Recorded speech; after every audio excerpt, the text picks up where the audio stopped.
આજે આપણે ગુજરાતનું ફેમસ ફરસાણ ખાંડવી બનાવવા જઈ રહ્યા છીએ. તમને એમ લાગતું હશે કે ખાંડવી બનાવવી ખૂબ અઘરી છે, પણ ના, ઘરમાં જો તમે આ રીતે ખાંડવી બનાવશો ને તો ચોક્કસથી બહાર જેવી જ ખાંડવી બનશે.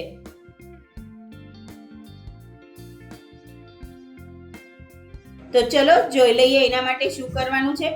આપણે 1 કપ ચણાનો લોટ લેવાનો છે. 1 કપ ચણાનો લોટ અને 3 કપ છાશ, આ ખાંડવીનું માપ હોય છે.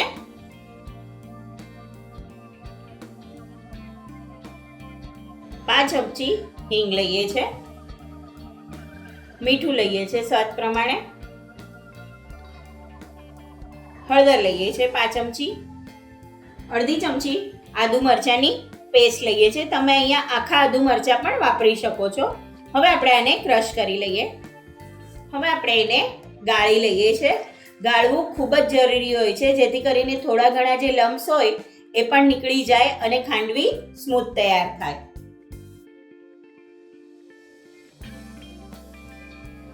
હવે આપણે એને કડાઈમાં લઈ લઈએ.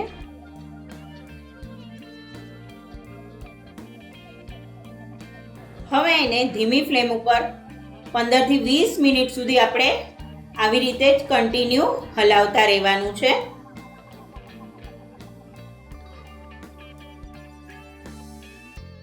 તમે જોઈ શકો છો મિશ્રણ કેવું સરસ ઘાટું થવા માંડ્યું છે.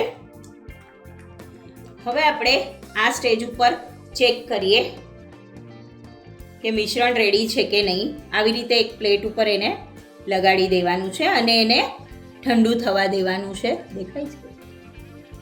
જો હવે આ ઠંડુ થઈ ગયું છે. હવે આપણે એને ચેક કરીએ તો જો હજી થતું નથી, હજી એ કાચું છે. એટલે હજુ આપણે 2 થી 3 મિનિટ માટે આપણે એને હલાવતા રહેવાનું છે. હજી 2 થી 3 મિનિટ માટે આપણે એને ચડવા દેવાનું છે. હવે આપણે ફરી ચેક કરી લઈએ.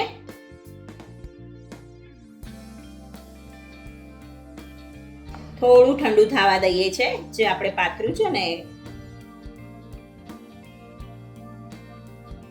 ચેક કરી લઈએ. જો તમે જોઈ શકો છો એકદમ પરફેક્ટ થઈ ગયું છે. જો ડીશને બરાબર છોડી દે છે, એનો મતલબ કે આ મિશ્રણ એકદમ રેડી છે.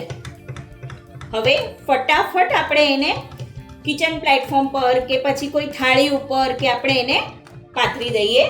હવે આપણે ગેસ બંધ કરી દઈએ છે.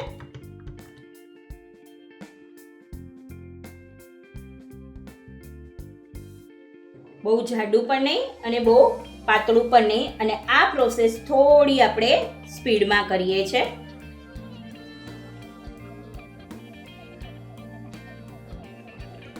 હવે આપણે ખાંડવીને કટ કરી લઈએ.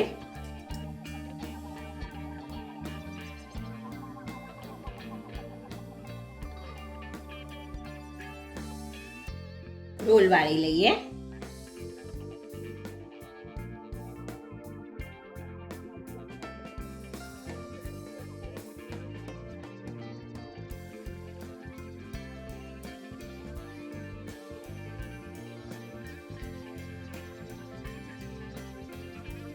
આવી જ રીતે આપણે બીજા રોલ વાળી લઈએ.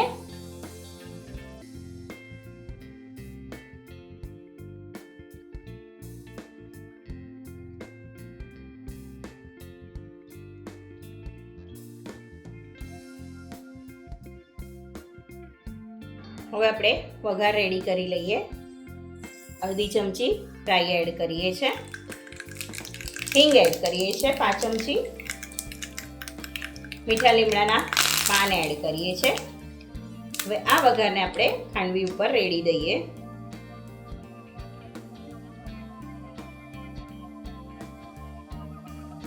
ખાંડવી રેડી છે. હવે આપણે એને સર્વ કરી લઈએ. ઉપરથી થોડી કોથમીર એડ કરીએ છે. તો તૈયાર છે સરસ મજાની ખાંડવી. મળીએ નવી રેસીપી સાથે. ત્યાં સુધી સ્વસ્થ રહો, મસ્ત રહો અને ખાતા રહો. Thank you. લાઈક કરો, શેર કરો, સબસ્ક્રાઇબ કરો.